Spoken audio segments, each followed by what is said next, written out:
Good evening. I'm Jennifer Laursen, Chair of Programming for Friends of Chamber Music of Troy, New York. And on behalf of Friends of Chamber Music, I'd like to welcome you to tonight's Performance in Context. Tonight, I'm pleased to have with us a friend, amazing violist, composer, and community arts innovator, Nathan Schram. Nathan is the violist with the Ataka Quartet, but he's the founder and artistic director of Musicambia, one of very few organizations that offers music instruction for incarcerated people. So we're going to start with Nathan telling us about Musicambia and sharing some slides. After that, I'm going to start off some questions. And so if you have questions, put them in your chat and we'll get to them. And we'll have a time when you can bring up topics and things you'd like to talk about. So welcome, Nathan.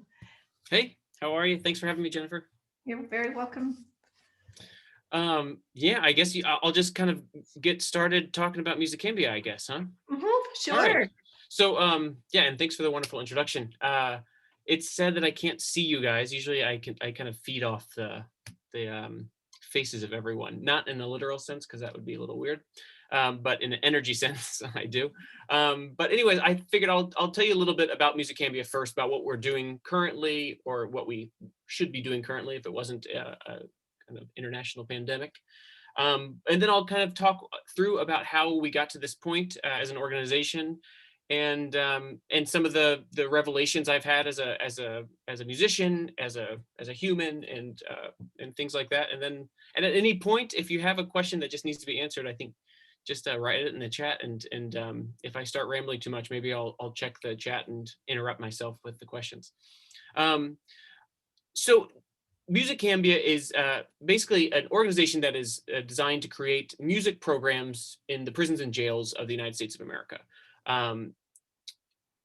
Basically, once I realized as a musician my limitations with what I was able to do, but also acknowledging certain social justice issues that were becoming more and more apparent to me, I spent a lot of time thinking about what the possibilities were, and it was when I started learning about the criminal justice system and how prejudiced and racist it is towards a huge amount of the population of our country. I realized that this is something that was really going to define my generation and the civil rights battles of our generation. I wanted to find a way that I could serve the good side of that fight, of changing that systemic issue. And as a musician, I really struggle with that. And to make a long story short, and I will eventually make it a long story, Musicambia was what I came up with, that by offering music programs to men and women that are incarcerated, that are already in this system that is basically going to make their life more challenging from here on out, we could have a direct effect on how our society views people that are incarcerated. Because the number one thing that I'll mention now that becomes a theme in a lot of what I end up thinking about is that we don't see each other as people on the outside of a prison as the worst thing they've ever done. I don't define someone by their biggest mistake, but that is what we do as a society to people that are incarcerated, and the effects of that are really dramatic, and it's hard to really, I can't even say I understand the effects fully, but that ends up being at the core of what music is able to turn around and change how we can start defining people. And by allowing someone to define themselves as a musician and not as their crime, then you all of a sudden start a path of kind of rediscovery. And it's something that's invigorated my life a lot. And I think a lot of the people that we work with. So with that, I'm going to play about a 5-minute video that shows you one of our main programs, which is at Sing Sing Correctional Facility in Austining, New York. And it's our main program where we go in. I'm going to speak about it as if the pandemic wasn't happening, but we would usually go in about 2 months or 2 times every month and do about 6 hours of teaching, basically every other Saturday, and do as much teaching of music and ensemble skills and music theory and composition as we could, within that time frame to about 30 men.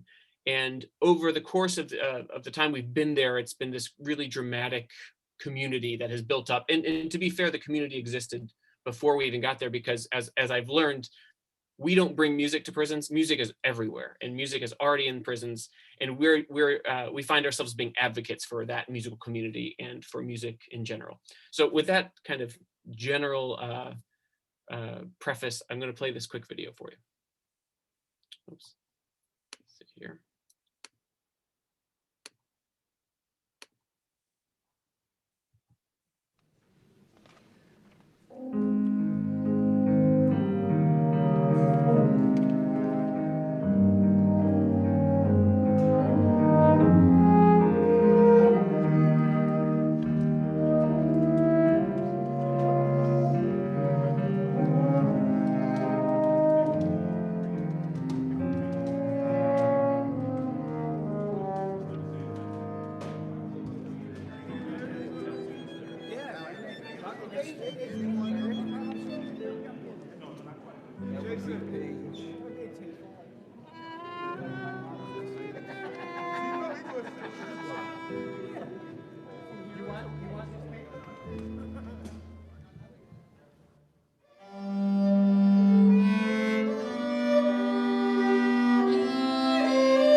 To reality, my life it shatters me. Doing what I'm doing, knowing God is getting mad at me.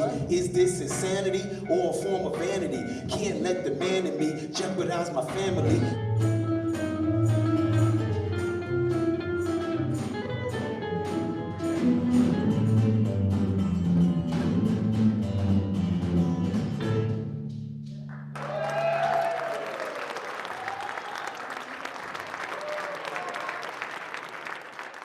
As a prisoner, you often struggle with what will people think of me later on, when I pass away or whatever the case may be. And in this way, I'm able to leave something behind for my family, for my daughter, and say, okay, this is a part of his history, but this is who he was. If Black Lives Matter, who do they matter to? And if Blue Lives Matter, who do they matter to? All lives matter to me, but I bet you disagree. The very moment the gun is drawn on you. I grew up in the church and I sang in a choir from maybe about 6 years old. Then I kind of listened to music to evade a lot of the things that were going on at home. Like I would constantly have my headphones on because I didn't want to notice the world around me. I wonder how it would be if they were minority. When I got incarcerated, I became part of the Protestant choir there, and that's when I started to create music. And it was like, okay, I'd rather do that than sit in my cell and watch TV. But the bandage doesn't match the color of my skin. I wouldn't have met a lot of people had it not been for music. I would not have made the friendships I've made. I mean, the music in and of itself is great, but I think the connecting with people is more important. And at that moment, that's what I'm doing. I'm giving a piece of myself away at that moment. This is, you have become me, I have become you. In that moment, we're one another. We're sharing this experience together.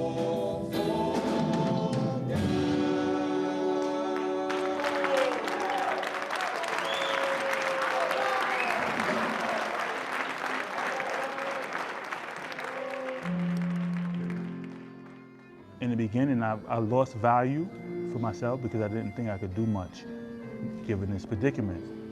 However, I learned that I could do a lot, if I was not so focused on me. We don't live long, but we live longer when we impart ourselves to others. I mean, let's think about it. How long has Bach been gone? How long has Verdi been gone? But we enjoyed them as if they were standing right in front of us. And I have the potential to do that.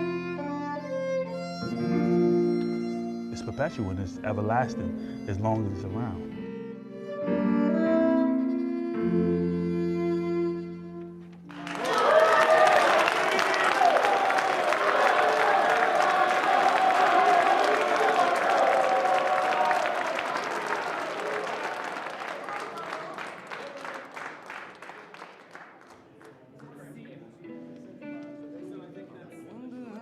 I don't have any rehearsal numbers.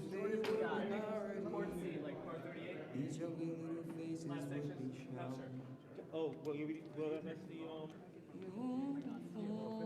All right, where we at? We're going from the C section.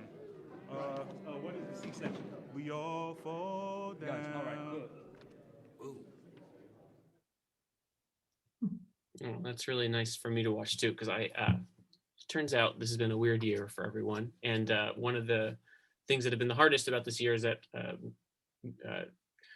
for us is that Musicambia hasn't been able to go into to work with our students in prisons. And I say it's hard for us, but it's much harder for the people that are incarcerated. Not only are they extremely vulnerable right now, but they are cut off in ways that are even more severe than before from the outside world. And so that's something that we keep in mind a lot. And we have figured out ways to continue our programming, but maybe I'll get to that after kind of walking you through how I got here. But maybe it's actually kind of a good time to break it up and just see if there are any questions now before I kind of go into the lineage of Musicambia and how it came about. What do you think, Jennifer? Sure. Feel free to put a question in a chat if you feel so inclined.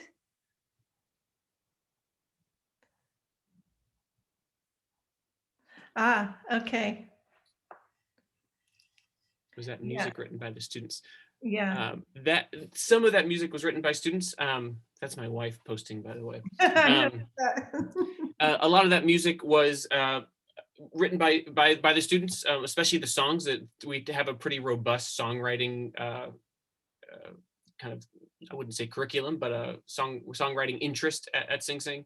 And that's something that I'll talk about a little bit later about how each of our programs are very different. We're now in, I say now, but we have 7 programs that are ongoing throughout the country, and each program is very different. At Sing Sing, we call it our flagship program because it's our most all-encompassing program that we have, where we teach everything from how to play violin to how to write songs to how to write hip hop verses to how to play drums, saxophone. We really try to serve any interest that the guys have. So at Sing Sing, at a typical concert, you'll see something. For example, you'll see someone performing a Gavotte by J.S. Bach, maybe a Mozart piano sonata, some early swing music, maybe some Gershwin.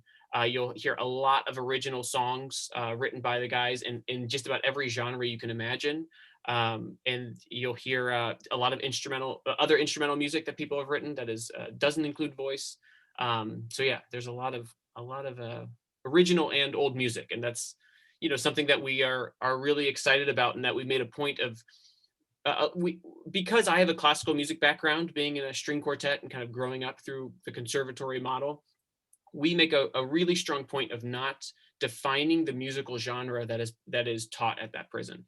And it's one of the things that makes our life way more exciting as faculty members, because it forces us to adjust and to learn styles that we're maybe not as comfortable with or as familiar with. So when we go into a prison, we say, what do you want to learn? And we offer things, and we try to make sure we're always pushing what their musical world is, because we believe in the expansion of ideas.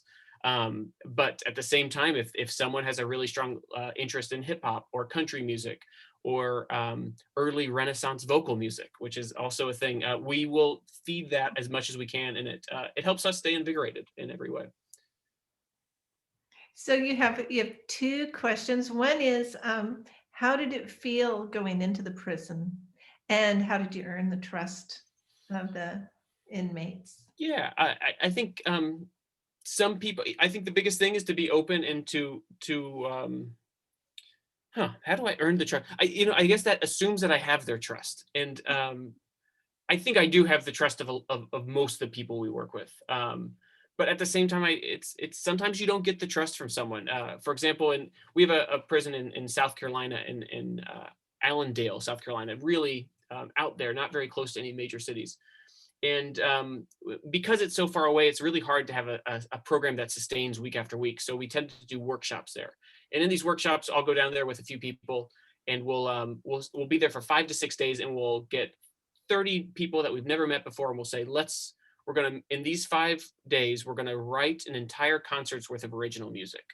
And from step one, you're trying to just build that trust. And most of the guys will end up trusting us a lot by the end. And some of them don't, and it's totally understandable. I think I would have a lot of mistrust in anyone that came in to try to help if I was in a situation like that, incarcerated, where I've been at the mercy of whatever authority is retaining power.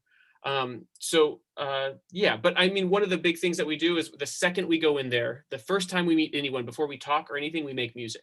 We get in a circle, we start clapping our hands, we start making a beat together, we see if anyone wants to step out and do any kind of performance, get anything off their chest. And right away, what that allows us to do is see everyone in that circle as a musician. And so we no longer have to be, and that doesn't happen for everyone internally, but for the faculty, I know it helps us say, okay, we're just 30 musicians here, nothing more, nothing less. And from there you can build. And that's one of the cool things that I can go on and on about, is how powerful music is as a catalyst for changing the approach of how you see your role in any society. And therefore it has this power to build communities, because to make a community, I think you constantly have to be adjusting your role, and you have to be constantly asking, what can I do to offer something to this community? And music is just so powerful at that. So, as I'll do, to make a long answer short, I think we just go with music. And if you just treat everyone as a musician, the trust builds as fast as it needs to. There's a question over in the Q&A that pertains to COVID. Do you know if there's technology available in the correctional facilities to allow for virtual classes? Yeah, that's definitely something we've been struggling with. And what we see over and over again throughout the country is that every prison is very, very distinct. And it doesn't even depend on the state. Because a lot of prisons are run by a state organization. A Department of Corrections is typically a totally individual organization from state to state. And then you have the federal system. And of course, city systems, which is a whole different thing. So there's a whole infrastructure of this that you start learning about. And the rule number one is that no two prisons are the same, and that the culture and the security culture, the administrative culture, the population culture is all different and is kind of differently defined by everyone there. And very small changes in the administration can have a really profound effect years down the road. So what we end up seeing is you have some prisons like or some systems. For example, the New York City Department of Corrections, here, I'm in Brooklyn, by the way, here in New York City, has made a huge effort to have electronic technology to help with all of the issues that we're facing with COVID, where they're able to communicate through correspondence on tablets. Basically, they all have e-tablets, basically an iPad that is kind of proprietary to some company. I don't know a ton about them. I've never actually seen one. But in New York City, I believe every person that's incarcerated in New York City Department of Corrections has a tablet. And one of the first things we did as part of it when COVID happened is we partnered with the Right Now program, which is a program within the New York City Department of Corrections, to create video tutorials for anything from songwriting to how to write lyrics, to how to basically keep yourself busy and develop your musicianship while you're incarcerated. And that's one of the biggest programs we've had, which is available to 5,000 people in the system. However, at a place like Sing Sing, we don't have access to that. There are some electronic tablets at Sing Sing, but our correspondence is limited towards to paper correspondence. So, which makes it very tricky. We have to create these big packets that we mail out twice a month. Oh, right. Sorry, we're mailing out once a month because it's such a big logistical effort to get all this stuff together, to get responses from the men, collate all the materials, put them in their folders, send them back, it's a really complicated process. So yes, some prisons yes, some prisons no, is basically the answer. So there are two questions that would be good to answer now, and then you can Sure. go on further. When you are all the prisoners that you work with, are they all people who have had previous experience with music, or are there some who just start from zero, from scratch? Yeah, we make a point of not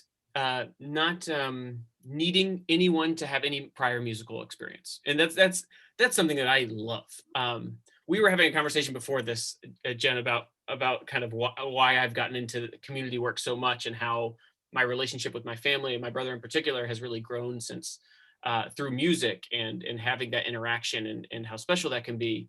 And that's that's become a really just important aspect of how we share stuff. Sorry, I actually really lost my train of thought. Can you repeat the question one more time?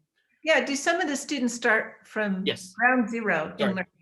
I started going off thinking about my family, and then I We'll went get off into there. a whole nother Because I wanted history. to So talk about that some. yeah, so we make a point of that idea of sharing music for the first time is such a special thing. And we, as I was talking about how you redefine whether someone redefining someone as a musician versus the worst thing they've ever done, that's such a powerful vehicle for building that community and building that trust with people, that it would be a waste if we said, oh, only if you had a background of violin from K through 12 and you can play this level. It's not about that. So some of my favorite students are the ones that have come in with no background and have just taken to it and practiced nonstop and have become really great players. A great example is a guy we call Flacco that was in the video that I showed you. He's a violinist. He'd never played violin before. He had never had any musical background, and we gave him a violin. He was there on the first day of the program. And by the way, that video is very old. So it said 3 years. I think we've been there for 7 now. And he has just 2 years ago he played the slow movement of the Tchaikovsky violin concerto in a concert. He is a great improviser. He's a real leader in the program. He can play just about anything by ear, and he's just constantly practicing. And we have I'm getting ahead of myself, but I have these quotes from some of the guys at Sing Sing in particular that talk about the process, and we ask them to share some of their most powerful moments so that we can try to communicate what that program what the program means to them, to you guys, because we can't bring everyone into the prison to see how beautiful of a program this really is. But people, he says, I have people asking me all the time that they want to see the change that I've had. And they want to have what I have from being in the program, because the way he describes it is, I'm doing a really good job. Let me just dig up the quote, and I'll do a much better job, I think. Now that'll take too much time. Basically, the idea is he has people come up to him all the time and say, hey, I heard you starting to practice. I gave you a really hard time. You didn't sound good. I've seen how hard you've worked and how good you sound now. But more importantly, I've seen how you've changed. And this idea that he's become a person that people want to be, that's what attracts other people to the program. It's not that he's all of a sudden this musician that is making great music, which he is, but it's the fact that music has changed him to such an obvious way that other people want that specific change to their life, because they want to have this belief in themselves that I think music is very special and giving. So the question that came after that seems to go well next. When you go in and you see how many want to play guitar and play saxophone, where do these instruments come from? That's kind of from elbow grease, kind of. I mean, I've got a really beautiful, big community of musicians that I get to draw from when it comes to faculty members, but also when it comes to instruments. There's a violin shop here in New York that has every time I've ever asked for something, they've gotten it. That's Julie Reed Yaboa's shop on Broadway and 57th, and they've always been huge supporters. I've actually got a bunch of spare cello bridges that they gave me, and all these tools to help fit them onto a cello that we can't go in and fix because we can't see the guys. So they've helped us create this amazing solution to do instrument repairs even when we can't be there in person, and to really teach these guys how to do it themselves.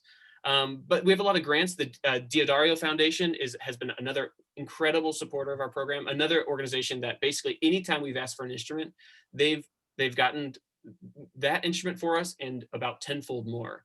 And really high quality instruments too. We're not talking about used instruments that are, you have to spend a bunch of money to put them back together. We're getting really high quality guitars, basses, as many strings as you can imagine. And so there's organizations like that, like the Dario. We've also written a lot of grants to get instruments. Luckily, not all instruments are as expensive as violins and violas and cellos. So we have a lot of keyboards, electric keyboards that we get for the guys so that they can develop that instrument if they want to do that. So yeah, it's a very diverse set of funders that we have that kind of help support our organization. So you're in both women's and men's prisons, or? Yeah, initially for a long time we were only in men's prisons, and most kind of not intentionally, but just because the men's population of incarcerated people is so much larger than women's. But since Jessie Kilgus, who is now the executive director of the organization, thank God, that's why the organization is still alive and healthy and well, because she gracefully took over for me when I was not able to do as much administrative work as I wanted to be able to. And she really made a point of saying, hey, I've been reading a lot about women's prisons and how actually there are fewer programs, special programs available for women's prisons than in men's prisons. And it's just, they're actually often an even more often forgotten about community within this whole big picture of our incarceration system. And she made a point of really looking out for different prisons. And so one of the women's prisons, or actually it's a girls' prison that we work at, is Columbia Secure Girls Center, which is kind of a sad place in the sense that it's very sad that we even have a system like this. But basically, when you hear about these crimes that someone is convicted of, even though they're a minor, but they're tried as an adult, even though they're tried and convicted as an adult, they are still kids and they are still not adults. And so the state is required to keep them in different facilities. So there's a facility we work at with, I always get nervous about saying the ages because it's a little bit too depressing, but I believe it's something like ages 13 through 21. And these are young girls that have been convicted of felonies. And I could go into a lot of this. The crime topic about all this is a very sophisticated one that I don't want to skate over, but I also don't want to talk about it in a way that isn't giving a full picture. But you can imagine if you're a kid and you do something that's so heinous that is treated as a felony, you're probably a victim too in a lot of different ways. And so that's a place that we've really felt special to be there, because it doesn't have a lot of people there. It's, I think at the max, I think they have like 14 girls there, but usually around 8 or so. So it's a good thing that there's not a ton of people there. And it means that we're not abusing this kind of system that is part of our government. But that is one of our main women's facilities that we work at. And we're also developing a facility in Kansas. Let's see, it's a new facility we haven't been to yet in Lansing, Kansas, I believe, in partnership with the University of Missouri, Kansas City. You can see why it's a little confusing for me, because it's the University of Missouri in Kansas City, and we're doing work in a Kansas City prison. But there's a female and male population there that we're hoping to work with both, not necessarily alongside each other, but in ways that we can continue to broaden our reach to get as many people that are in need as possible. So you touched on it a little bit, but one of the questions has to do with data on recidivism. Mm-hmm. So of your 8 alums, none of them have. Yeah, the number's actually higher at this point, of at least for our alumni that we've been tracking from Sing Sing Correctional Facility, which is a program that we work at with alongside Carnegie Hall, which has been a really great thing that I can touch on later too. Mm-hmm. But in some, it's recidivism is a very difficult thing to tackle, and it takes a lot of data and a lot of extra resources to track people, after they've been released, because a lot of these guys men and women are needing to kind of do whatever they can to survive, much less stay in touch with a music organization that they were a part of. But at Sing Sing, we have a really robust alumni program that I'm in touch with a lot of the guys that have, basically all of the guys that have been released from Sing Sing, and I consider them very close friends and colleagues, and I make music with them still. And it goes to show you that, it's something that I have a hard time explaining to people, but when I go into a prison, it doesn't, there are aspects that are very stark and very depressing, but when I'm working on music with these guys, it is a unique experience where there is genuine joy in the room, and there is a beauty in the room that I don't teach much outside of prisons, specifically because I don't enjoy it. But when I'm teaching in prisons, there is a lot of joy because you're working with people that are hungry to do as much, to learn as much music as possible. And the people we work with, without exception, are exceptional people. It's not to say they haven't made mistakes, they haven't done things wrong. I don't want to get into that too much, but they are exceptional people that we work with, that are kind-hearted, that want to be the best possible people they can be. And and so it makes sense to me that the people that we work with in the program, I'm not saying that Musicambia is responsible for the lower rate of recidivism, but I definitely think people that involve themselves in music and community, I think definitely seem to be more successful in fighting the uphill battle of recidivism that they're up against. And there's a lot up against these guys when they get out. So here's an interesting question that follows on that. Did you have any difficulty getting the Department of Corrections to allow you to track or follow up with the participants after release? Yeah, we have specific clearances to do that, basically, to have an alumni program.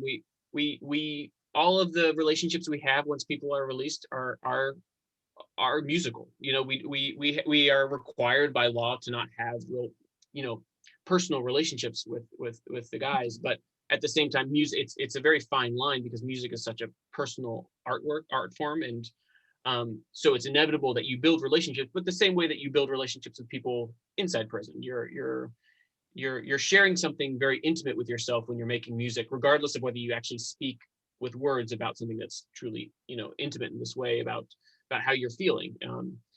But yeah, we have to be very careful about that. We make sure we're open with the prison, that saying, hey, we have an alumni program. We make music with these guys. They're part of our kind of we have a system that we think is very beneficial for everyone involved, where once someone's gotten out, we pay them to perform with us at our fundraisers. And so they get to be kind of the megaphone for what this program actually means from their perspective. And they get to help raise money for a program that has benefited them.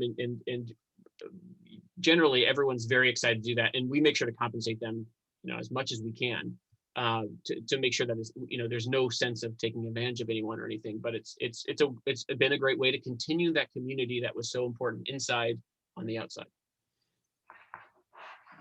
There's one more here. I think we're caught up. I think we're caught up. Yes. All right. So I thought it could be kind of interesting to go through kind of how this happened, how this program came about. Jen and I were talking about how we thought that might be kind of an interesting way to approach this, and maybe it might seem similar to other things that people have started, and I'd be interested to hear kind of how it relates to other people's endeavors to start programs like this or similar. But basically, as a violist, I play viola mostly. I know that was covered briefly, but it's basically my entire professional life. Musicambia is not a full-time position for me, which is good and bad. I think it's always going to be a passion project for me. But so as a violist, I came to New York to be in a program with Carnegie Hall called Ensemble Connect. It used to be called Ensemble ACJW, if anyone's heard of that instead. And the whole idea of this program is they take about 20 musicians every 2 years, and with the goal of kind of helping these musicians start thinking about redefining the role of a classical musician in the 21st century, which is something that I've always been passionate about, and I've always known that there's a little bit of, maybe more than a little bit of, disconnect between society at large and the classical music world. And even though I lived in both of those communities, I believed so much in classical music, I never really understood why there was such a big gap. And so I've always wanted to understand that and bring this music that I love so much to people that I think would really enjoy it, but maybe don't have access to it or are intimidated by it or whatever. So in this program, got a lot of opportunities to play a lot of chamber music. And one of the big opportunities that I got was to perform at Rikers Island, which is something, this is about the time when I was learning about the prison industrial complex of this country and how we as a country incarcerate more people than any other country in the world. both by per capita and just pure numbers. I believe that's changed in the past few years. I believe we're finally starting to see a downward curve in our prison population, but it's still a generally very bloated program, or incarceration program. So basically, when I was starting to learn about this and starting to learn that it wasn't, not only were we putting away a lot of people, but it was specific people we were putting away. We were putting away more people of color. We were putting away a lot more poor people than wealthy people, even though there are oftentimes similar crimes that they were being punished for. And I've got a picture of this performance that I'll show you in a second. But at this performance, I went in with a bunch of musicians that I still work with today. And we played some flute quartets, and we're thinking, how the hell are we going to get flute quartets to be cool or interesting for 200 incarcerated men in a gymnasium? And it seemed kind of ridiculous, but we're like, you know what, we want to try. We don't know what we're stepping into. And we chose a bunch of music, like some Mozart flute quartets. We had some arrangements of some Muddy Water blues tunes. We had some Piazzolla, kind of different, a few solo things that we would play just to kind of try to cover as many bases, because we were truly clueless about what was going on. And it ended up being the most impactful concert of my life. And not just because of the road it took me down, but because I felt a connection there that to this day is special. It was a realization that music in this place, in this setting, was the most important place I've ever shared music in my life to that point. That music was needed in that area, in that gymnasium, more than anywhere else I'd played. And I'd played in a lot of cool places. And it said something to me of like, are we playing music in the wrong places? Do we need to share the love of music? And so it got me thinking. Oh, so let me show you a picture. It's a nice skinny little Nate. Oh, I have to share the screen first. Let's see. Here's the picture, so you can see. Oh, wow. So it's like, I don't know what you guys are imagining, but this is it. It's me as a dorky little skinny white kid playing in audience for a bunch of people that are incarcerated. Some of them were probably just awaiting trial, but I believe these were sentenced men, which insinuates that they were serving a 1 year or less sentence in the city jails. If it's a longer sentence than that, they get sent upstate to a prison. And that's one of these many infrastructural things that you learn. But you can see it's kind of like, it's kind of scary to look at, this idea of we just look so clueless. But sure enough, it ended up being this really profound moment that got me talking to a lot of people and saying, how can we do more of this? This is the most right I've felt playing music. How can we do more of this? So I talked to a bunch of people, and eventually I ran into a really great mentor of mine named Eric Booth. And he is very strongly connected with a program in Venezuela called El Sistema. And El Sistema is a program that has been in Venezuela for many years now, and it has produced really phenomenal musicians like Gustavo Dudamel, who's I think the real, almost kind of the figurehead of the organization now, or at least this main spokesperson. And it's this idea that you can create these very concentrated musical, they call them nucleos or communities, in any kind of neighborhood, whether it's a poor neighborhood, rich neighborhood, whatever. And you can give people these outlets to develop a community around music. And it's this philosophy of music as a community builder, not community for the sake of music. And this idea that it's more important to build your role in society and build your role in the community than it is to just become a good musician. And sure enough, it's produced these amazing musicians. And Eric Booth was talking to me about this, and he told me, there's recently been programs in Venezuela where they've created these same nucleos that were originally just designed for children in the prisons in Venezuela. And I was like, well, this sounds amazing. I got excited about playing music at a prison. I would love to see what it's like to teach music at a prison. It was like a step up, and it seemed like, the same as that proverb that it's one thing to give a man a fish, it's another thing to teach him how to fish, or something like that. This idea that what if I could not only share music, but I could share what it's like to become a musician, because that's what's changed me. Music hasn't changed me, it's becoming a musician that's changed me through and through. And I think every musician that's ever lived would say that. And so I got to go down to Venezuela and visit about 7 or 8 different prisons throughout the country. I think to this day, I'm the only American that ever got to see these programs. I'm not even sure if it's still happening because there's such limited kind of communication. And Venezuela is obviously in a failed state situation, as far as I understand. And there I learned that there was another level to all this, that not only could you, get in touch with people through music, but you could really genuinely change their lives in a more significant way than just a momentary concert. And when I walked into these prisons, it was like, and these were really rough places, where there were gunshots in the walls, and they have a different philosophy in prisons down there, where it's more about putting all the bad people in one place, locking the key, and not worrying about it, and they get to figure out their own kind of system of control. And that's a huge generalization, but you definitely saw that in a few different prisons. Like I said, every prison is very different, and every prison has its own kind of community and culture. And there were some prisons where you saw that culture, and they would explain that to me. And so you'd walk in, and so initially it'd be a very kind of intense, serious situation, and then sure enough, you would walk into the music room, where they had very robust music programs, where they were really teaching music, something like 40 hours a week in some places. And it was like walking into a high school dance, or where everyone was smiling. There was this buzz of music and energy happening around the room, and people were just excited to be making music. And in a lot of cases, it was just really good music. I think I have a picture here that I'll share really quickly, just to kind of paint the picture of what I saw there. This is kind of one of the pictures that we took after one of the concerts. Oops. Is this showing up? Are you seeing that, Jen, with about like 20 people? Yeah. So this is, and this is a unique prison. This is like in kind of the farmlands of Venezuela, and what was that area called? I don't even remember anymore. It was a while ago. You can see I have a bit of a younger face there, and definitely shorter hair. But it were actually men and women in this prison, kind of living in very close quarters, actually, which is very interesting. And it was a very outdoor setting. It was very nice weather in the area. But you can see this does not look like a prison photo, right? Like this is, you're seeing, oh, I don't know if I'm seeing anyone that's just not smiling, to tell you the truth. Maybe a few people, but for the most part, there's a very like energetic energy in the room.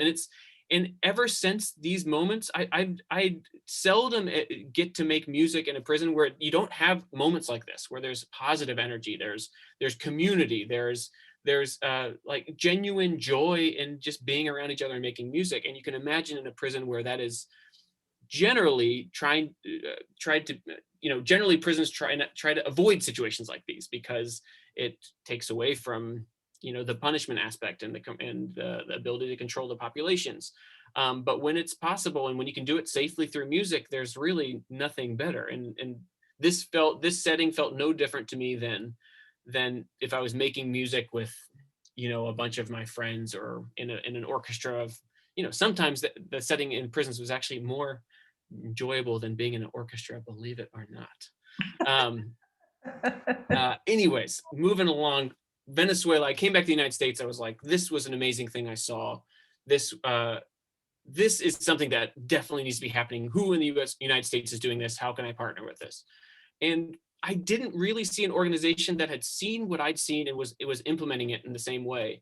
And it kind of fell on my lap to say, well, if I want to make this happen, I think I have to be the one to start an organization, even though I very, very much didn't want to do that. I'm not the ideal kind of person to start an organization like this, for a number of reasons. But it was it felt like it was something I needed to do, and I had a very clear vision for what it could look like. And there were a lot of musicians that were interested in helping me do this. And so then it just became an issue of finding funding, figuring out how to do stuff like that. And I've got plenty of stories there. But basically, the rest of the story of Musicambia is how I've been trying to implement the things I learned in Venezuela in the United States. And that's taken on a lot of different forms. Like I've already talked to you extensively about Sing Sing Correctional Facility, where we have a program there. I've talked a little bit about South Carolina, where we do songwriting programs. We've done a lot of stuff similar to that in Putnamville Correction Facility in Indiana, where we actually partner with DePaul University, which is about 10 minutes away from this this prison. And we've actually developed a really great relationship where people at the college go in and teach with students different kinds of courses. And it's created this really sustainable system of kind of long-term musical education that has all the funding resources of a university, all the interests of a liberal college, and this population that is greatly at need for these kinds of resources. So it's worked out really well, and I think DePaul's benefited a lot from that. And we've been doing that also with San Francisco Conservatory of Music in partnership with San Quentin Prison, where that was basically our last program before everything got shut down before quarantine. And that was a program ran by a good friend of mine and faculty member, Brad Balliot, who's actually one of the people that taught me how to do these kind of on-the-fly songwriting workshops. And he's run a really successful program at San Quentin with Musicambia. And yeah, we're just kind of getting ready to really, once the quarantine is over and once we all get our vaccines, going back in there and really getting back to work. Because what we'd like is in the next 15 years, I think maybe even 13 years, to try to be in all 50 states in the country and really trying to spread this idea in a way that becomes just an essential part of programming that's available for incarcerated communities. So have you been only in government-run situations? Have you been in a for-profit? I don't think so. Yeah. That's kind of a different. Yeah. I assume I haven't been. I usually ask about that, and I'm pretty sure they always say no. But you know what? I think people would say no even if it was for profit. And it's a little misleading. I mean, I think the whole prison industrial complex the whole idea is that it's based on profit. So even if you're at a government-run facility, there's a lot of industries that are designed for profit. JPay is a huge one that charges men and women for postage stamps that are more than what they actually cost to send things.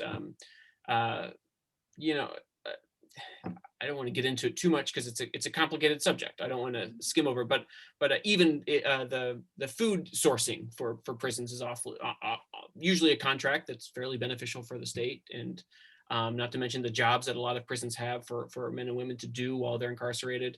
Oftentimes they get paid cents per hour, and it's justified by the idea that the state is paying for their housing and their food. But I think there's a lot of major civil rights issues that are yet to be addressed in that. But so in some ways they're all kind of for profit. But I don't want to hit on that too much because I think that's worthy of a debate and talking about it. And this isn't necessarily a debate because you're just going to hear my voice most of the time. See, there's one other Q&A here. What determines who participates in the program? That's a good question. That's something that, if it's up to us, it's interest and availability. Sometimes that's possible. We've done some work in prisons where we just say, yeah, anyone that's available, interested, they can join. Musical background or no musical background.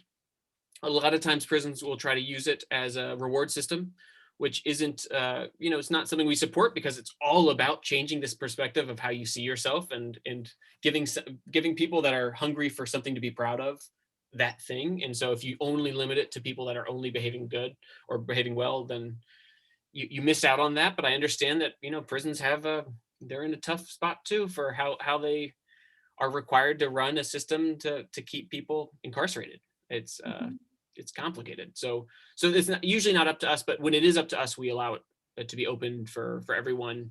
And then basically if there's a limit to, if we get too many people signing up for the program, we just say, yeah, the first 30 that signed up or something like that.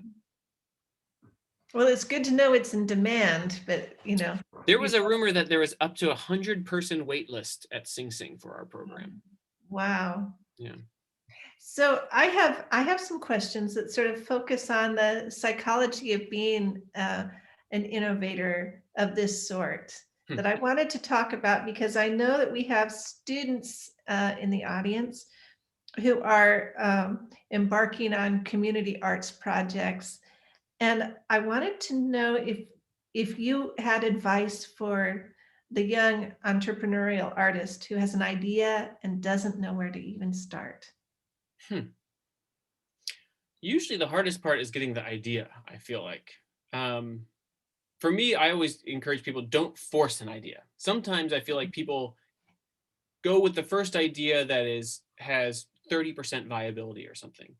And they go with it because they feel like there's a pressure to get the idea. And usually my first piece of advice is, don't force the idea, wait until something feels really right. Because I was in that position when I was in Ensemble Connect.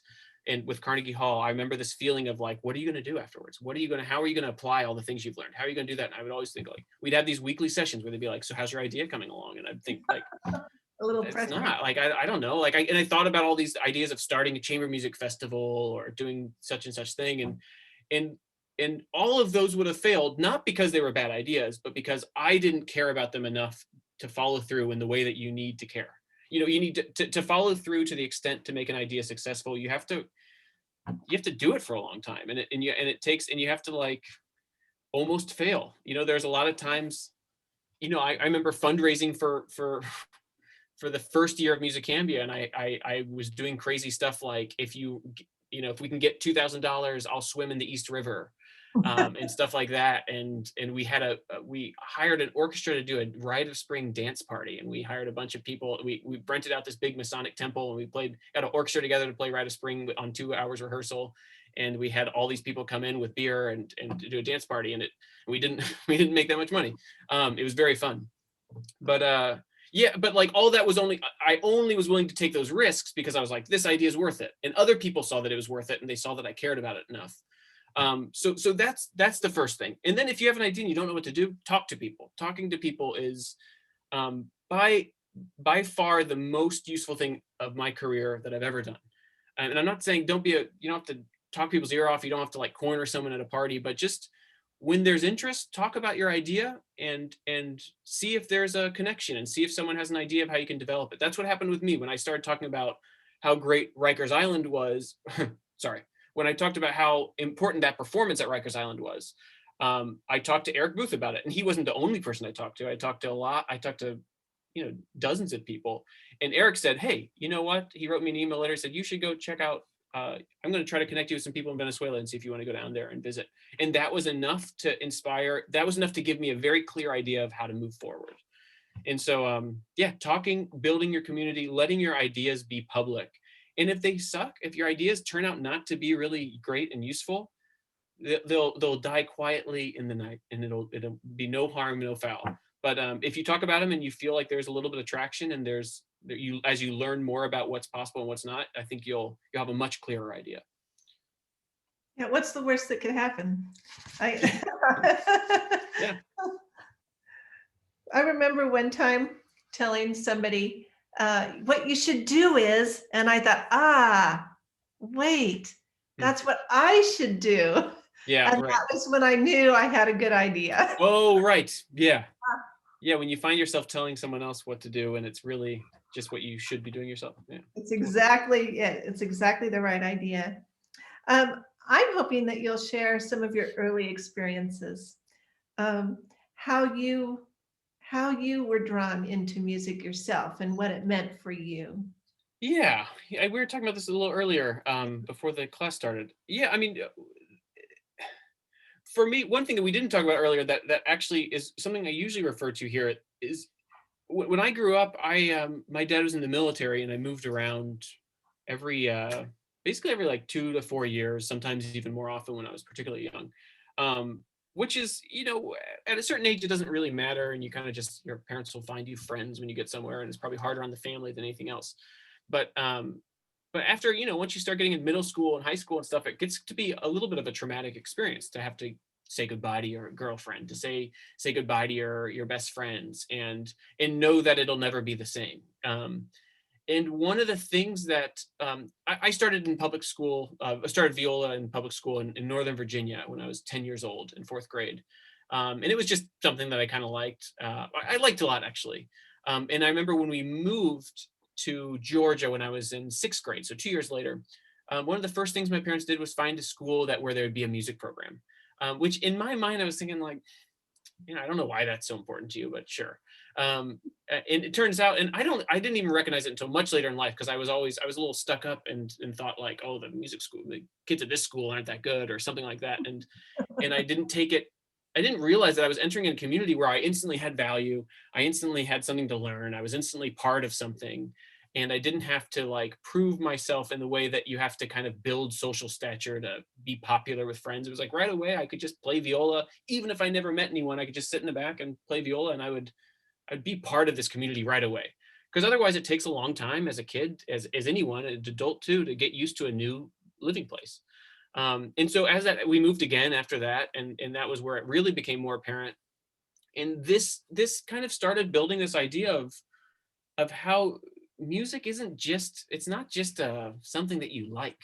It's almost a lifestyle. It's like it builds communities, and I found that it was building inclusion in my life in a way that I took for granted, but it also has become an extremely important part of my life ever since. Is that I find my most important relationships in my life happen through music, and oftentimes those relationships have lasted much longer than the music.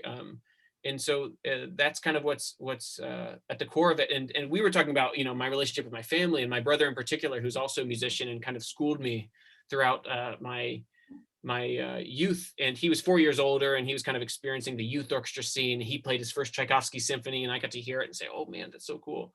And I remember he gave me my first chamber music CD of Brahms viola quintets with Walter Trampler, the Juilliard String Quartet. And I was thinking, this is so gorgeous. And we just kind of share music in that way. And, my brother, as kids, we were brothers, we were antagonistic to each other and didn't get along very well. But when it came to music, we were always super open, and we were always sharing stuff. And he got me into Radiohead and all these different, Mr. Bungle and all these really crazy bands, and helped me really expand my knowledge of music. And we built our familial community through that. And to this day, my relationship with my brother is different than anyone else in my family, I think, because of music. And it's, not to say I don't have close relationships with everyone in my family, but it makes it unique in a different way. And I think to be able to pass on that relationship builder to other people, or at least encourage it, because like I said before, I'm not giving music to anyone. I'm helping people have the space to have more music in their lives. Because no one can really give music, but if we can make space for it in a way that they might not have the agency to do it, in a prison, for example, because administrations don't listen to the people that they incarcerate very often, then that's worth everything. And that gives the gift that I've been lucky enough to receive so many times in my life. Just check to see if we have other questions down here before I go on.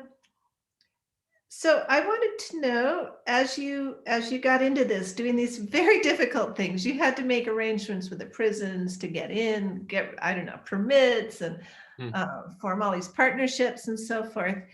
And you probably didn't know at the outset whether you had the skills to do it. You were I knew that I did not. Yeah, you were just finding your way. Yeah. So what kind of skills did you discover that you could repurpose from other places, or that you didn't know you had when you started out? My understanding of leverage, I think, has changed a lot. I think about leverage a lot. When do I have power in a situation? Without saying anything, when do I have power in a situation, and when do I not? Who has power? Yeah, who has? And this is not at all. Never. I think about it with the people that I work with that are incarcerated, our students, only in the sense that I want to make sure I'm not flaunting the fact that I clearly have a massive societal advantage for being white, for being non-incarcerated, for not being poor. I have these major advantages that I have to be very careful not to flaunt that, especially because it's, I'm not responsible for those things. These are things that I was given at birth. This is the kind of, what's the word that everyone's been using this year about it? White privilege. I have to be very aware that is a leverage that I have, and I have to be careful not to abuse that, and make sure that the guys know that I want to be as equal as we can be when we're talking about music, or anything else for that matter. But also just how you negotiate. For example, when we offer something to a prison, the prison does not need us. So how do we make sure that we give them something that is very hard for them to refuse? We make the program free for the prisons. We tell them how much it's going to benefit them, even though that is not our priority. It's not our mission statement. It's not our goal. We're not trying to make the prisons easier. We're not trying to make it harder either. We're trying to make a community for these men to believe in themselves more, so that they can go on and have a richer life, and for us too. I was telling you earlier, and for everyone else, there's a conversation I have with the faculty a lot, and our alumni and our students, that I often think that the faculty get more out of this program than the people we serve. And that's not intentional, but I just think there's so much for us to learn and to cherish about these relationships we get to build through music, that I oftentimes the faculty feel like the lucky ones, even though, we're doing hard work, we're doing a lot of preparation to do what we can here, but we benefit so much on so many different levels, from change of perspective to learning new musical styles to having these relationships that we would never have otherwise if it weren't for these musical opportunities. And that's our goal. And so basically knowing that, the prison can shut us down at any time and have no issues, and they have all the leverage. So understanding that they have the leverage, and how you appease someone and make sure they think they see value in you, and when they have the value, so stuff like that, how you talk to that, how you have confidence in it, how you walk into a room and you can feel absolutely no confidence, in how you manufacture it and how you make sure you have it. It happens. The most exciting times in my life are when I walk into a prison for the first time and I say, let's make some music. It's super, super scary. And I have every voice in my head is saying, you suck. You're not the right person for this. They are not going to like this. And you have to say, well, okay, there's nothing I can do now about that. So I just have to go for it. So learning how to be okay with that. And I'm slowly learning how to apply that in the rest of my life, but it's difficult. Yeah. So one thing I know about you is I know that you are a very flexible musician yourself. That before you did all this, that you were a pretty flexible musician, composer. You play a lot of forms. And that's something that I'm wondering, have you found that this has been a perfect application for the skills that you uniquely have in that way? Yes. I mean, I find more shortcomings than appropriate skills, to be honest. I mean, even though, yes, maybe I have a few more interests outside of straight ahead classical music than I don't know, some other classical musicians. But I think that's changing a lot in our landscape, which is great. But yeah, I mean, I think one of the first things we look for when we look for faculty members is, are they multi-instrumentalists? Do they have a reasonable understanding of harmony, and can they explain, whether it's like, could they quickly analyze a song and understand the genre and what needs to go into it to give it the right feel and to help teach that, or and can they learn from someone else quickly about that stuff? So yes, I definitely feel that is the case. I have definitely become a lot more flexible as a musician from this work. I've learned, I feel like it's made me a greater student of music, a greater student of the art form, because I find now I'm constantly I constantly have a void in my musical understanding that I'm trying to learn about constantly, whether it is electronic music, whether it is what makes what makes a really great country song, what makes a great hip hop beat, is it something that's really basic, or like, how would you make it if beyond just having the interest in the music and saying you like it, like what's making it click for you, and can you understand it better? If someone came up to you with really great lyrics, would you be able to put together a great song around it? And so for me, I feel like I'm just at the tip of the iceberg with what I know about music, and this has, there's so much more to learn, and it's part of what's great about this. Oh, here's a good question that relates to that. Are there some genres of music that are more accepted than others in the prison, and are there some forms that the men gravitate to more than others?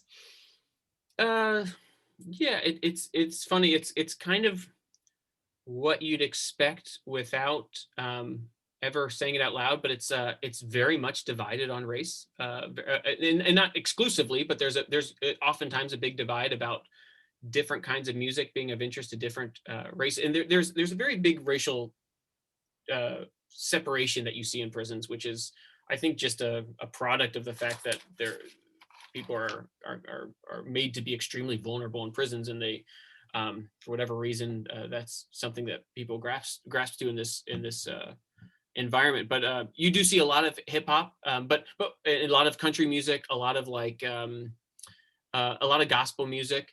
The coolest thing about Musicambia is that I actually, well, not the coolest, but something I enjoy a lot is that, say we're in South Carolina prison and we have all these 30 guys, we really insist that everyone participates in every song, so that even though there are these divides, like we'll have some guy singing a real country song about their mama on their knees praying to Jesus, talking about driving their truck around, and we'll have everyone that's been writing hip hop songs join in and sing the chorus on these songs.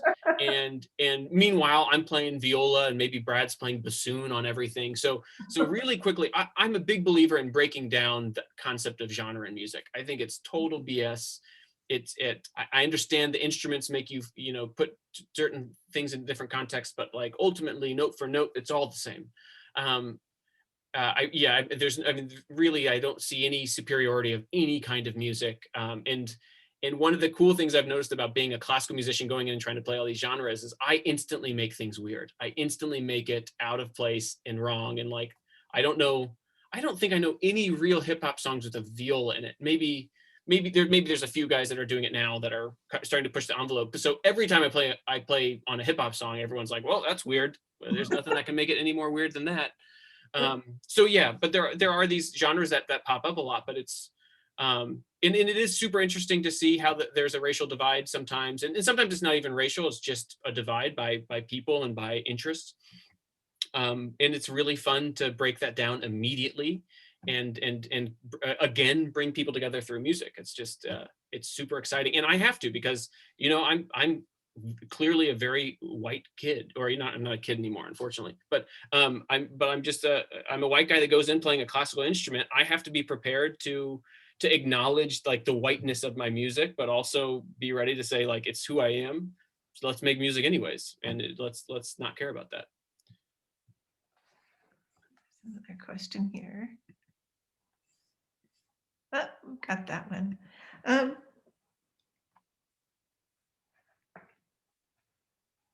So I wanted to know more about the Carnegie program that you were a part of. Yeah. Yeah. And what they taught you there and what you were able to take from that. Yeah, it was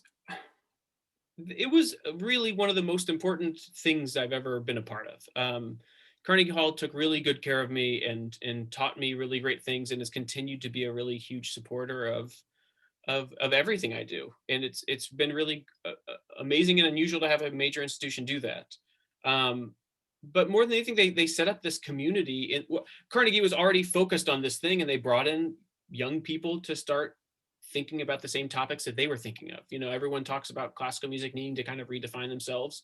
Obviously, Carnegie being one of the on the forefront of American classical music, needed to be thinking about that, and they were, and they did it in this incredible multi-pronged approach where they did it through education programs, they did it through artistic programming, large and small, and they also did it through these kinds of programs like Ensemble Connect that were taking kind of pre-professional musicians. We all like to pretend we were professional musicians at the time, and now I look back and being like, oh, I was a student.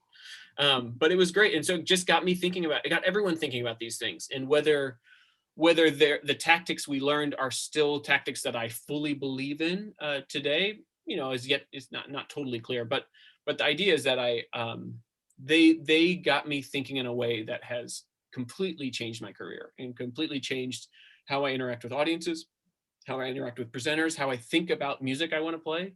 I'm into a lot of different music. I'm into a lot of weird stuff that I understand that people might not be interested in. And I have to be willing to make that choice and say, yeah, maybe I'm not going to play the really weird thing today. Or maybe I'm definitely going to play the weird thing today. And it's going to be, and I want to have a conversation about it. I want to talk to you about why I thought this was cool to share with you. And just making it so it's, bringing people into my community. That's like over and over again, this community thing keeps coming up. And they were the really, Ensemble Connect was the first organization that talked to me about that and started getting to think about music as something bigger than just playing super in tune and following this really traditional method, which is beautiful, but I think has a lot of faults in it. And they helped me see something. They weren't saying, hey, fix all the problems with classical music. They said, hey, why don't you look at it in a little bit bigger perspective of community and how you should be in touch with your audiences. So we're coming to the end of our hour together. I really want to thank all of you for coming and joining us tonight. And I want to especially thank Nathan for joining us. Thank you. Julia, who is the president of Friends of Chamber Music, has posted in the chat box where you can find out more about Musicambia. So musicambia.org. And you can make a donation there to Musicambia. And I would really appreciate if you have any comments that you visit our website as well. You can contact any of us at Friends of Chamber Music with your thoughts. So thank you all for joining us tonight. And thank you, Nathan. Yeah, thank you so much for having me. A pleasure. Yeah, likewise.